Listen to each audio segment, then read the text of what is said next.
Hey, I am Kim Lee I'm the founder and CEO of Forge Workspace. Thank y'all very much for joining us today. We are very excited to have Gary Purdy here with us to lead this webinar.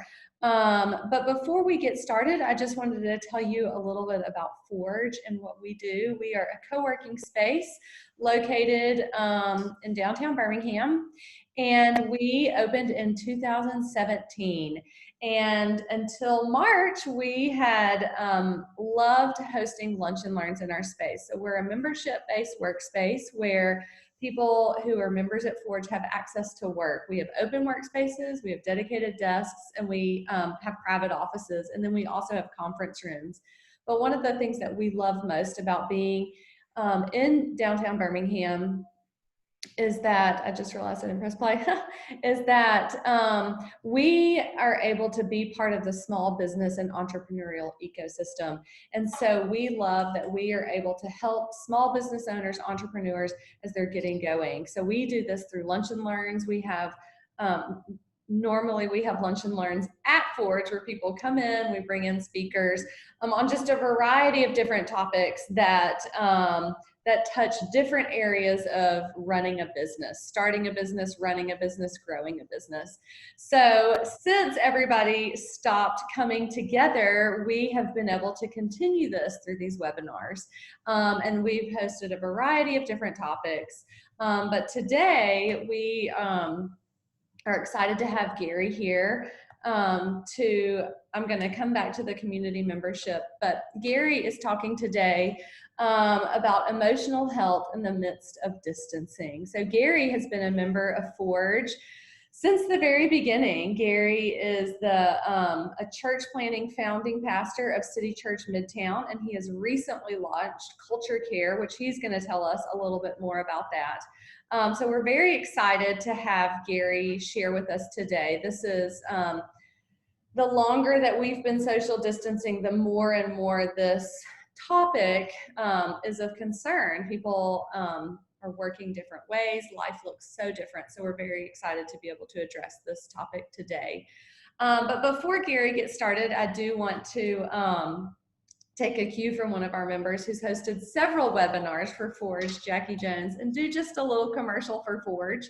So we, in the midst of everything that's been going on, we have launched a new membership option at Forge that we have wanted to launch for a long time, but this slowing down has allowed us to take this time to launch this community membership. So this community membership is for the person who maybe does not need a full-time workspace away from their home, but still wants to be a part of our community. So this membership gives you mail services. It gives you a downtown mailing address, and we manage your mail virtually for you.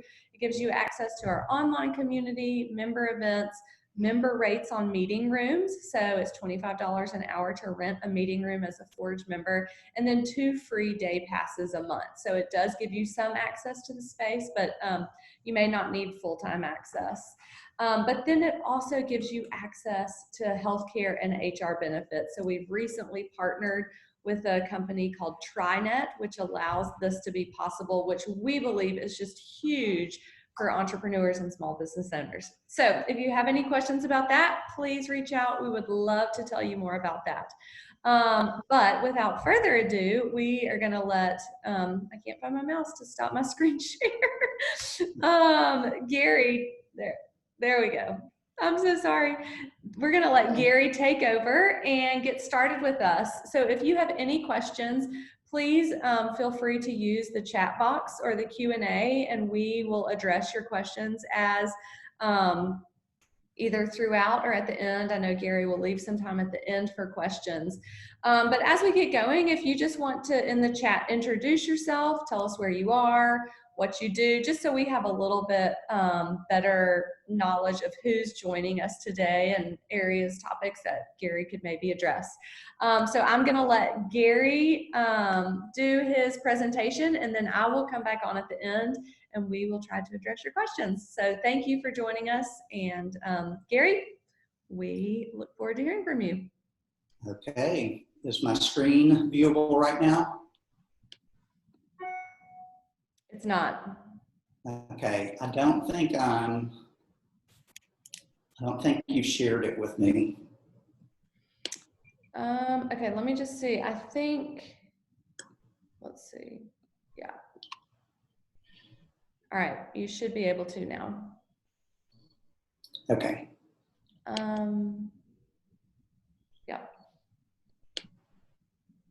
Now? Nothing? Are you logged in on 2 devices? I'm not. I love technical difficulties.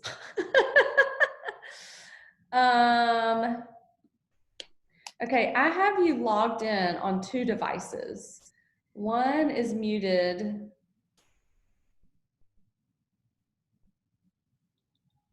And this, the video is off. Let me give both of them, hang on. Okay. Yeah, you are, as a panelist, oh me.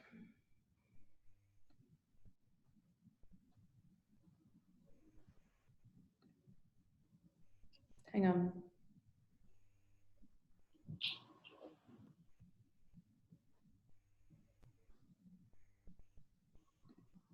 Did you try to screen share again? Yes, it says host disabled, attendee screen sharing. Okay, I think I know what happened. I don't know how to fix it.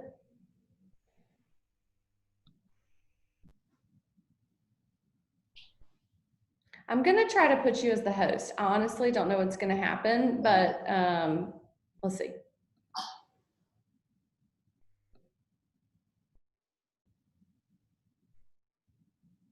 Okay, so now see if you can screen share. And you do have to double click on it. There you go. Okay. Got it. Okay. There we go. Well, it's great to be with y'all. Thanks for checking in. We are talking about emotional health in the midst of distancing, and Forge has been really important to me. I don't think I would have made it, really. I have high companionship needs. So this season has been challenging for me, but it's really kind of kept me in the game. Well, I've been an entrepreneur trying to launch a church, and now a second nonprofit from our group. So Forge has been really important. The people that make it up, the expertise that's offered, the camaraderie that's there. I think one person with 2 Ravens one time said it's office camaraderie without any office politics, which is really wonderful. So I've benefited greatly being here for the past 2 years. Culture Care is a new initiative that's also aimed at rising diverse young professionals here in Birmingham. There's more diversity in the workplace than Birmingham has ever known, especially in those in the 20-something, 30-something range. But that coming from different cultural backgrounds is tricky when it comes to working together. And just working together is tricky in any setting.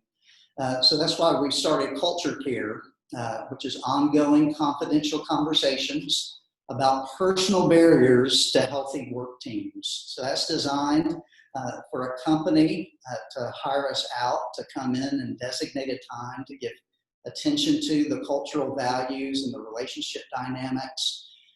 Because if you're on a team, there's some secrets you just don't tell your boss. You don't realize that because you desire to be open and honest, but you need some help with the culture of your team. But we're also available not just to team members, not just to leaders, but also just to individuals that need someone who can listen with compassion and hear and hold your secrets. So one of the challenges that we face right now are the emotional effects of distancing. This is a licensed clinical psychologist out of Sacramento who runs the crisis and suicide hotline. He says this: our society is in a collective state of trauma, unlike post-traumatic stress disorder, which surfaces after trauma has ended. The country is only starting to grapple with the pandemic's psychological fallout now. But the point is, we're in the middle of the trauma and we're starting to experience the fallout. It's very similar to when great disasters or wars have happened in other cultures. It has great impact and creates traumatic stress that we're all feeling to some degree right now. A late April poll by the Kaiser Family Foundation said 56% of American adults worry or stress has led to at least one negative effect on their mental health and well-being, such as problems with sleeping or eating, increased alcohol use, or worsening chronic conditions, things that were a problem before that continue to be amplified in the midst of distancing. So I address this topic not as like a poster boy for emotional health. My family would tell you otherwise. I'm someone who has to work a lot at being emotionally healthy. 7 years ago, I went through a real traumatic ending to a job that I had that kind of opened up a whole new level of awareness that I was missing about my impact on others. I thought I was emotionally healthy, but there were dynamics that I created that weren't healthy for others. I was being honest. It created an environment that was sometimes too discouraging and made people afraid as the leader to tell me the truth that I needed to hear. My wife tells me that probably our whole life together in marriage, I've been mildly depressed. If you've grown up that way, you don't know anything different, so you think that's normal. So it was a little surprising to me, but I also often get clinically depressed. And clinical depression is when you're not very functional. And normally there will be a trigger for me. Other people experience just in a generalized way. But when I'm triggered, I typically plummet fast to the emotional bottom of the sea. And often it takes me a few weeks to rise back to the surface. But I've learned some really profound lessons in the midst of that sinking and the way to arise back to the surface. My last clinical episode was about 3 weeks in January, and then I was really free of it until a couple of weeks ago. I had another dip that was triggered by some news that came my way. I was more quickly able to grasp hold of truth and began the rise more quickly. So it was a shorter, but I know that place of low motivation, bending inward on yourself. It can begin in loneliness, it can move to anxiety, and then it can develop into full-blown depression. So those are the patterns that we're seeing. As I've done continue to do interviews with rising professionals and CEOs in town, and those of you that I've got to sit down with or talk to on the phone at Forge, everyone's a little bit lonely right now. Some people are lonely and kind of okay with it, but just the energy that comes from having coworkers, having people's presence around you, sidebar conversations. I miss Jackie's mom since I office right next to her, and she calls really frequently. I feel like I'm kind of part of the family and those sweet and funny conversations. I miss Carrie doing mimicking of Jackie's poses. I mean, just things that make me laugh and make me feel like I'm a part of relationships. I've teased Kim that she probably should charge me more for where I sit because the fun is so great where I office. But that's been taken away as we are distanced and largely working in homes.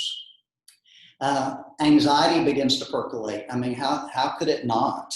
The fear factor in light of the pandemic, the fear of getting infected, the fear of those that we love being affected. In our little small baby church, we've had a granddad pass away from coronavirus. We've had a medical doctor that's tested positive and suffered fairly mild effects of it, but everyone is afraid just from the pandemic. But work for many of us has gotten a little boring. We're in the same space. Perhaps we are focused in a way that we weren't before. I talked to one journalist who was writing a lot, but everything that she was writing was on the pandemic, on COVID, and she was just over writing about the effects of that. So new ways of work, boring ways of work, difficulty concentrating in that space when the anxiety is beginning to boil, and then an uncertain financial future related to our current jobs, the larger economy. When loneliness begins to percolate over in light of our surrounding and current situation, anxiety begins to boil, and all of us to some extent are feeling that and have been affected by it. Cultural things keep happening to accentuate the problem. Yesterday was a horrible day with white on black crime once again. So that there are things that continue just to exacerbate the anxiety that we're feeling in light of emotional distancing that keep on happening in our culture and keep on happening in our minds and hearts, our bodies. And then depression, when fears really begin to boil and it becomes overwhelming, you start to lose that ability to focus. Your soul and your mind starts all bending inward on yourself. You become pretty self-consumed, even though you have really justifiable and understandable reasons. Sleep problems creep in, loss of interest in exercise, daily activities. And sometimes we have things that trigger, not just in our wiring, but in our past woundedness that amplifies the depression that we feel. There's certainly generalized depression that we can't quite get a handle on why, because there are lots of factors that move it.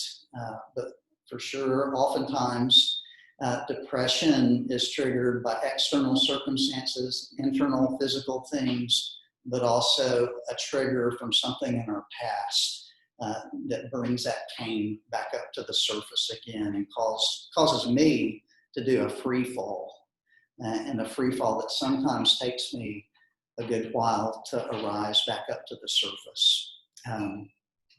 So it's real easy in this moment to see the emotional effects of distancing as the enemy. I mean, who wants to be lonely? Who wants to be anxious? Who wants to be depressed? Even if you've grown accustomed to swimming in that ocean, it's deep down not where you would long to be. But we're going to look at the depths of some of those struggles in terms of our wiring and our wounds. So obviously I'm not using real technical terms. I'm trying to use simple terms, because if you are experiencing some of these emotions significantly, you don't need complexity. You need simple reminders of things that you kind of know, that you need to hear again. But kind of the subtext of this presentation, in light of looking at the wiring and wounding of our emotional health, is that loneliness, anxiety, and depression naturally feels like our enemy.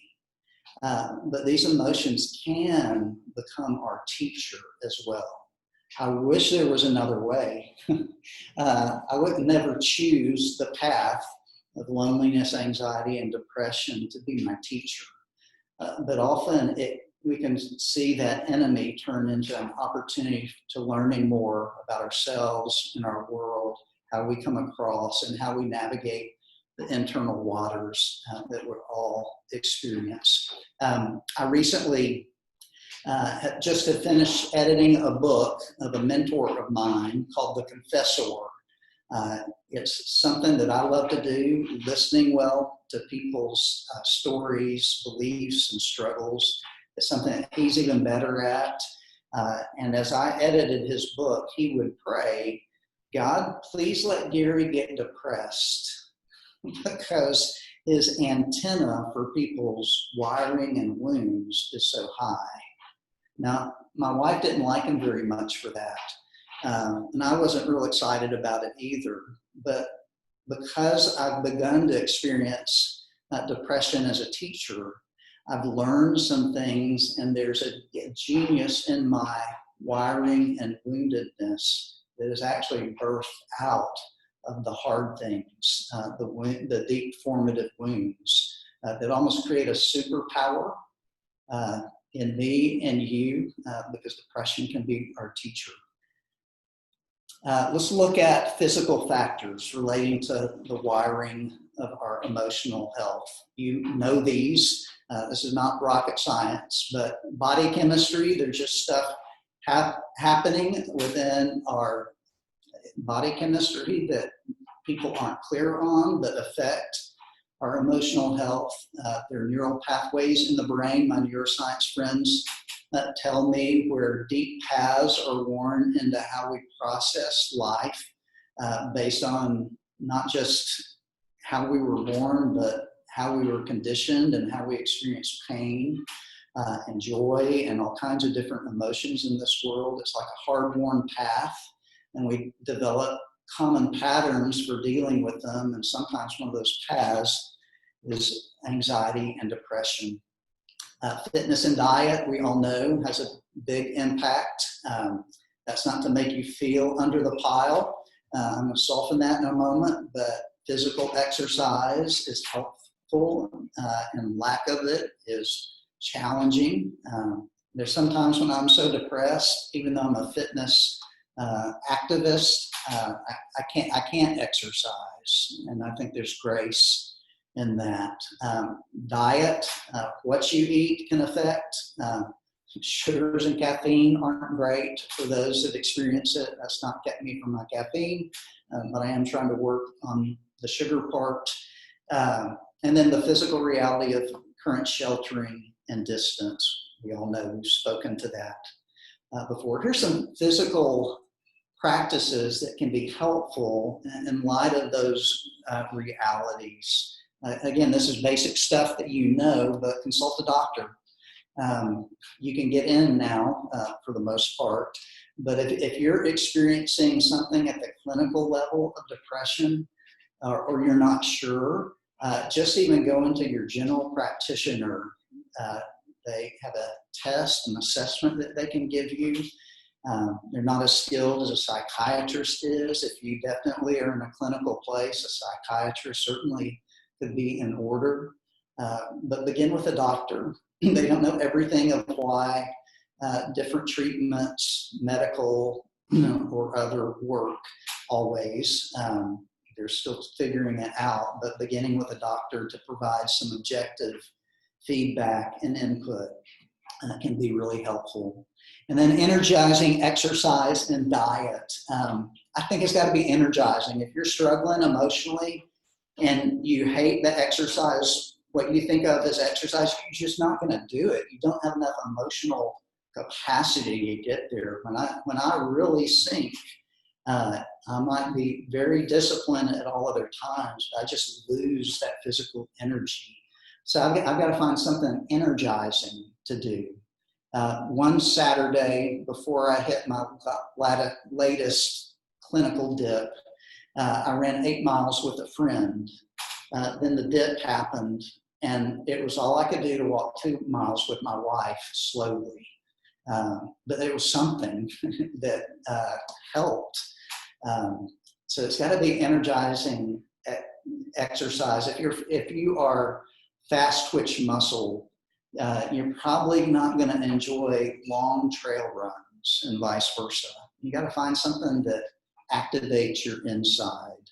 And if diet is just starvation, it's not sustainable. So finding energizing exercising and diet, something that you want to do at least a little bit or can do in the midst of feeling low is really important. And then the final thing is that many of you know too, some of you might be surprised to hear somebody like me say, but slow breathing, like yoga breathing.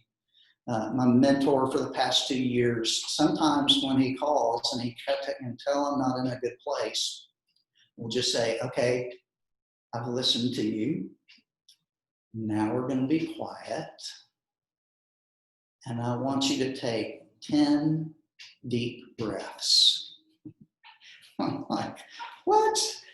But there's something profound and even soulish about breathing. I mean, it's obviously a physical activity, but the breath of life in you is soulish also.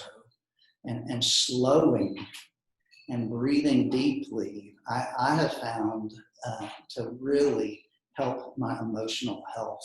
Some of you have gone there plenty. Some of you might think that's too odd, but I just say begin and try. Take 1 minute, build it to 10.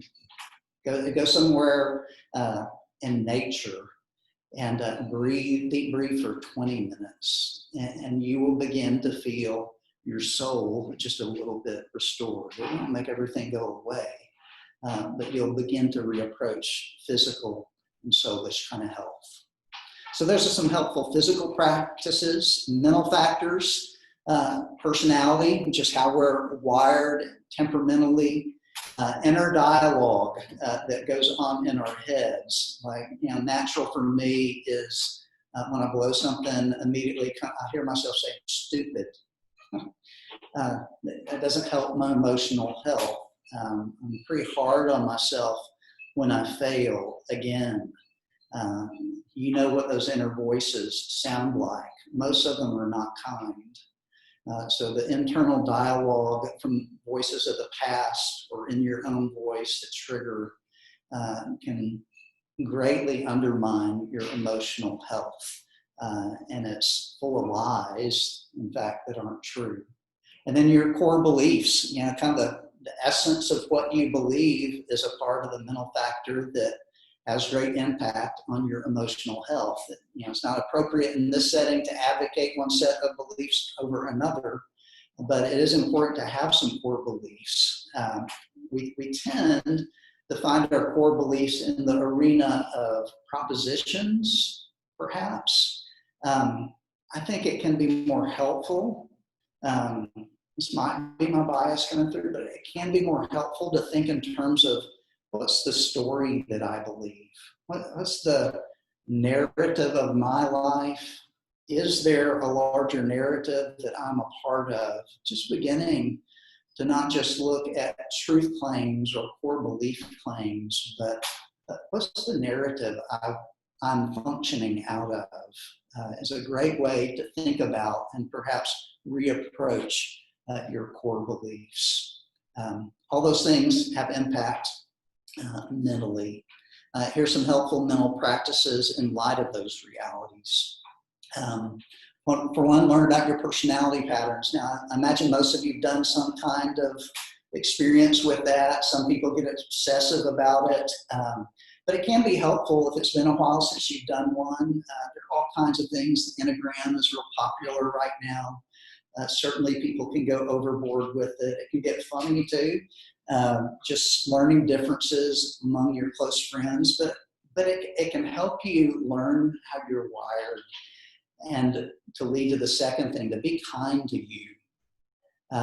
Sometimes we're really hard on ourselves about the things that are just natural weaknesses, and that probably always will be. It's in those things that we get frustrated with about ourselves, that we self-condemn, that we need to learn to turn off that voice and realize that's just a part of our reality, and substitute it with being kind to you instead of being hard to you. that very few of us are naturally good at this. I envy the people that are, but being kind to yourself is important, and especially in light of the inner dialogue that normally is negative that goes on in our heads, the voices of the past that tell us lies that inflate our shame. We need to replace with new voices. And the next one, third point, is related to this. You need to learn to talk to yourself when you usually listen to yourself.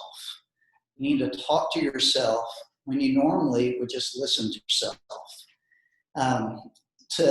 When you're hearing those lies, when you're hearing those voices, it's probably not the voice that you need to hear. And there's often only one person that can silence those voices, and it's you. To speak the truth from your core beliefs about, I'm going to talk about this in a minute, your dignity and your power and even your glory. But there's some times when I can't do that.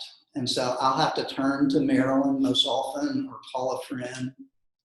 And my core belief is called the gospel, which might evoke all kinds of different ideas in your head about what that might mean. But I'll turn to Marilyn when I know I can't access it. And I'll say, can you tell me the gospel? My core belief. And she looks over at me and she's like, you're a pastor, you should know that. But I need someone else's voice to say it. There's power in having someone else speak truth that you both believe over you when emotionally you can't access that truth on your own. So your option, just like in Who Wants to Be a Millionaire, is to phone a friend when it gets too heavy and allow them to speak to you. Here's the idea of talking to yourself. This is from a pastor from years ago in England. In 1965, he wrote a book called Spiritual Depression. He says, have you realized most of your unhappiness in life is due to the fact that you're listening to yourself instead of talking to yourself? Take those thoughts coming to you the moment you wake up in the morning. You've not originated them, but they start talking to you. They bring back the problems of yesterday. Someone is talking. Who? Well, it's voices, or yourself is talking to you. You must stand up and say, self, listen for a moment. I will speak to you. Now, I think this is more than just positive speaking. I think this is really where our core beliefs come in. But we've got to marshal the core beliefs and announce it to our hearts. Our minds need to get together with our heart. Normally, my heart talks to my head, and it never ends up in a good place. But if I can get my mind to talk to my heart, the two might be able to get together. Family system factors related to our emotional health. Psychological history in your family tree. And learned operating systems that can come from your family of origin. Psychological history in your family tree means, okay, going back, not just looking at yourself, but looking at your parents, their psychological reality, their wiring and their wounds. And then often, as this takes a while to identify, there's a learned operating system or a subtext that develops for your family to have worked. Exploring the history of your parents' emotions, their parents' emotions can begin to give you insight on the family dynamic that so significantly shaped you. Here's some realities of this. This is from the opening quote from the clinical psychologist. We've all experienced this probably. On the home front, relationships can be strained. Families are kind of a tinderbox, especially in confined areas, which we are all in. Helpful family system discovery. Do a genogram of your family tree. Now, let me explain that for a second. I'm suggesting quite a few practices If you're really struggling emotionally and trying to come up with a master list, you'll get more depressed real quick. Don't do that. It's okay if you take notes on this and list some things, but maybe take one a week. Maybe take, just one at a time. We're going to be in this situation for a while and work them through. The one that's most motivating to you. This might completely overwhelm you right here at this time in your life, but at some point along the way, it could be helpful to do a genogram on your family tree. I'll show you what that's like in a minute, and to identify the subtext or operating principle from your family of origin. Now, there are a variety of examples of genograms. This is one I just threw together real quick. But it involves looking at your maternal grandparents, your mother, and then your fraternal grandparents and your father, and the family dynamic that was created. For me, I've got 3 blocks there because I came from 3 block-headed boys, and I'm the oldest. Hey, Gary. Yeah. Sorry to butt in, but we cannot see the genogram that you are sharing. Okay. What about and that? I know they're super helpful. So sorry to interrupt. Can you see that? We see the purple flowers. You see that, right? We see the purple flowers. Oh my goodness. We see your mouse.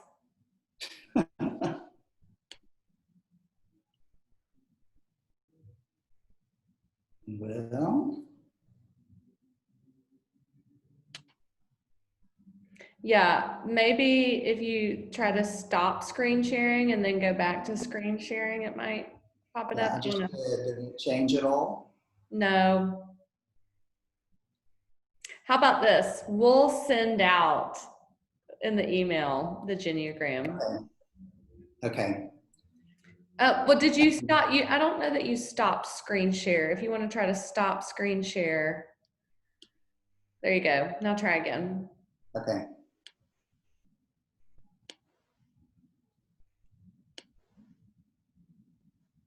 We got it now? No, all we're seeing, I guess that's your screen, your desktop view. Like we just see the image of your. Yeah, I'm on my daughter's computer. Oh, I'm so sorry. Okay, well, we'll send out the slides. So sorry to interrupt.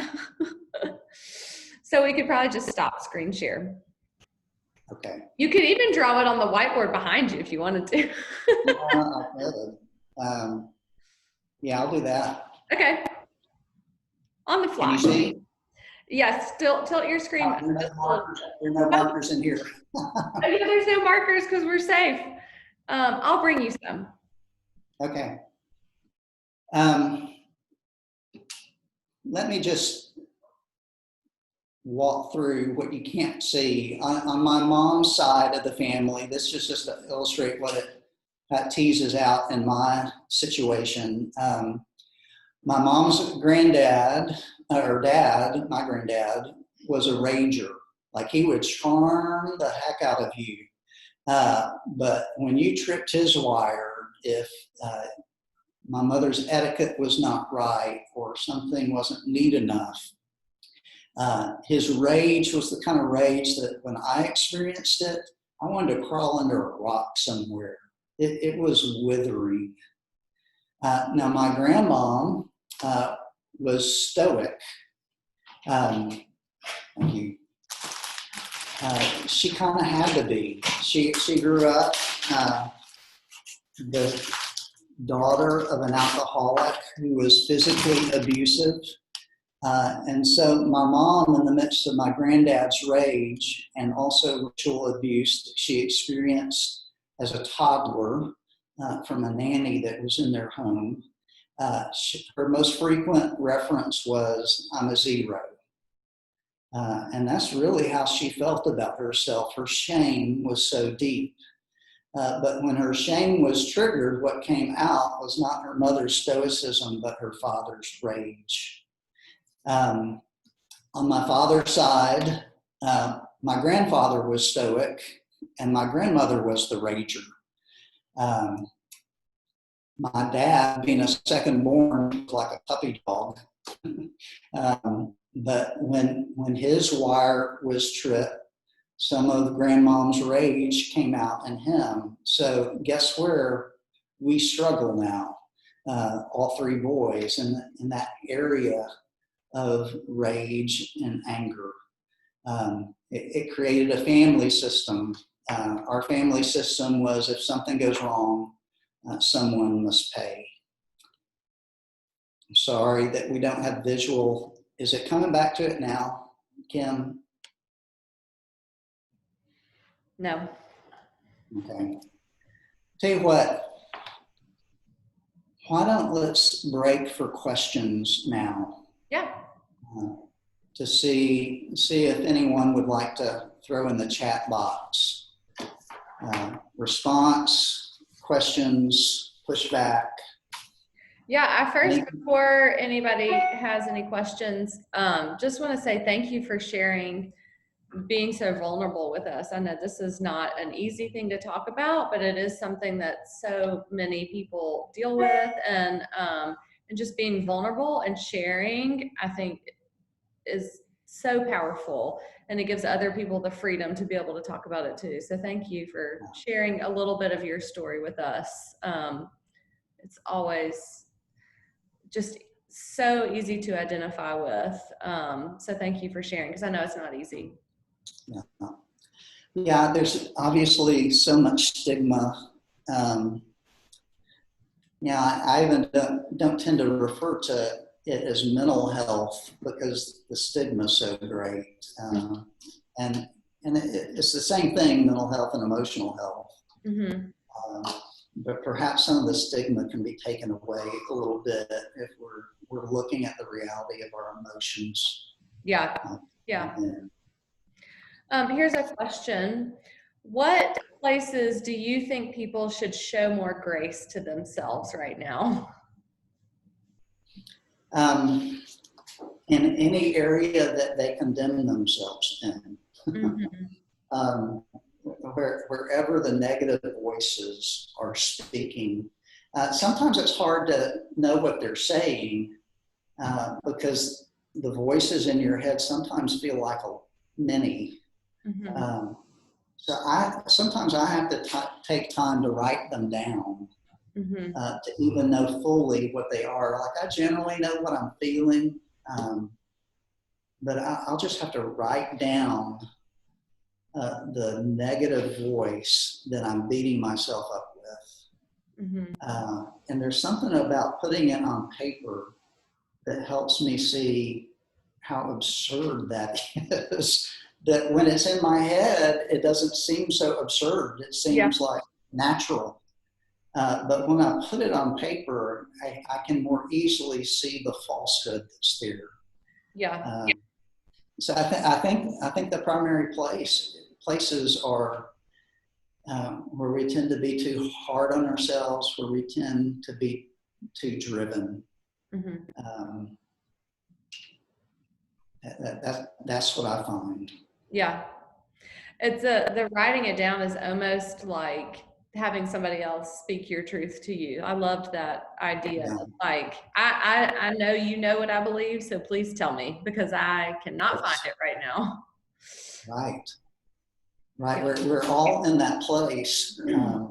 The part that I both was running too long on and that I wanted to go is the emotional wounds that we carry. Mm-hmm.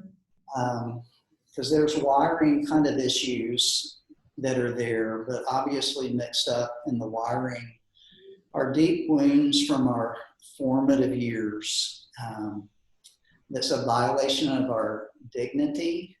Mm-hmm. And our autonomy or our power that we were designed for, and our glory, which really sounds like a churchy word, but it's so deep down into how we're made. Like dignity means everyone's got value. Mm-hmm. But there are times where our value as a human being is deeply violated. Mm-hmm. The more deeply that's violated, the more wound we experience. When someone's power has been mowed over and been oppressed, abused, their power to be a self-determining person under kind leadership and authority, is deeply wounding. Glory means we're made to be admired. We long to be found as beautiful. Lawyers want to be known as good lawyers. Entrepreneurs want to be known as good. Yeah, that's not bad. That's a good thing. But where something in our dignity or our power and our glory was deeply violated in our formative years, that creates a deep, deep wound. Mm-hmm. We know it hurt, but we may not know how central it became. Mm-hmm. I was recently exploring this with my daughter because I'm someone who's wounded my children. It's the most painful thing about being a parent is to see how I have wounded my children, and I have. And so recently she talked about experiencing anxiety. And I said, how much am I responsible for that anxiety? And tears began to well up in her eyes. And she said, there were times when you would come home and I didn't know how you would respond. It made me afraid. And I said, when was that? She says, it was about middle school. This is about the time I experienced a deep wound as well. All of us have those, and all of us have adopted a way of relating to try to keep that at bay and cover that up and to rise back to the surface in a way different than what we went down. So perhaps, in a later session, we could go to some of the woundedness because those are the deeper layered things that depression is an opportunity to teach us as well. Mm-hmm. So any other questions pop up? Yeah. So what is the best way to help someone who you think is experiencing depression, but they haven't either realized it in themselves or sought help for themselves? Yeah, it really is to ask questions and listen. Mm-hmm. To actively listen. When someone shares something hard, it needs to show up on your face and in your body. One of the most powerful things for me is when I share something hard and my counselor, who I see once a month, need to see him more, but I can afford once a month, he'll start weeping.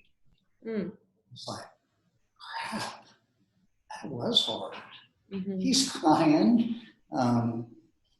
So I think active and compassionate listening and just feeling the weight of another person's feelings is all that's needed. If you try to correct, if you try to make suggestions, it just sinks their hearts and weighs them down too heavy. But if you ask open-ended questions, like you could take one we talked about, are you being kind to you? And let someone respond. You're hardly ever going to get a yes. You're going to get a hell no. Because we're not kind to ourselves. We do the same things to ourselves that were done to us in our deep wounds, and we do those things to others too. And those things only get healed by being shared, and the weight of the grief is entered into with one another. Mm. Um, Mm-hmm. we all face things that are too much for one person to handle. And so understanding means you stand under that burden and load with them, and you feel how heavy it is, and you don't give prescriptions. You just feel it with them. Mm-hmm. and help them carry it. When people do that with me, when I do that with others, I feel lighter inside, and others tell me the same, that they experience the same from me. Mm-hmm. Yeah. Depression is being turned inward on yourself so heavily that it often takes another voice, another person in the trenches with you to feel it with you. Mm-hmm. Okay, and it feels very weird moving on from these questions. I'm just gonna go to the next one. How do you express to people that you're not in a space to show up for them like you normally might? Yeah, I think the way that was worded is a great way to say it. Mm-hmm. Just to be able to be honest, expressing that. I think everybody gets that. And we're often afraid to just come out and say it. Mm-hmm. Probably the response is going to be, "Oh, you too?" Yeah. And so it really made, just offering that may be a way to build a bridge of greater depth in the friendship and in the relationship. Yeah. Well, I think we have addressed the questions that were asked. I know there's so much. It's such a topic that touches everybody. So thank you, Gary, so much for being vulnerable, for sharing. I'm so sorry your slides didn't share, but to everybody who attended, we will email those out. And we'll also include Gary's contact information. So if you have any more questions, if you'd like to talk to Gary, I know that he loves doing that. So definitely don't hold back or question whether or not he's going to feel like you're wasting his time, because that is the opposite of who Gary is. So please definitely reach out. We'll include his contact. We'll include the recording and the slides that I know were so great. So thank y'all so much for attending today. We are going to continue to do these. What we have really wanted to address during this time of webinar, as opposed to lunch and learns, are topics that are specific to things that are going on right now and how they can improve your business or yourself. So please let us know if there's any other topics that you would like to have addressed, and we definitely will do our best to address those topics. So thank you for joining us today. We look forward to doing this again. Gary, thank you so much, so much. Thank you guys for joining. Bye, y'all.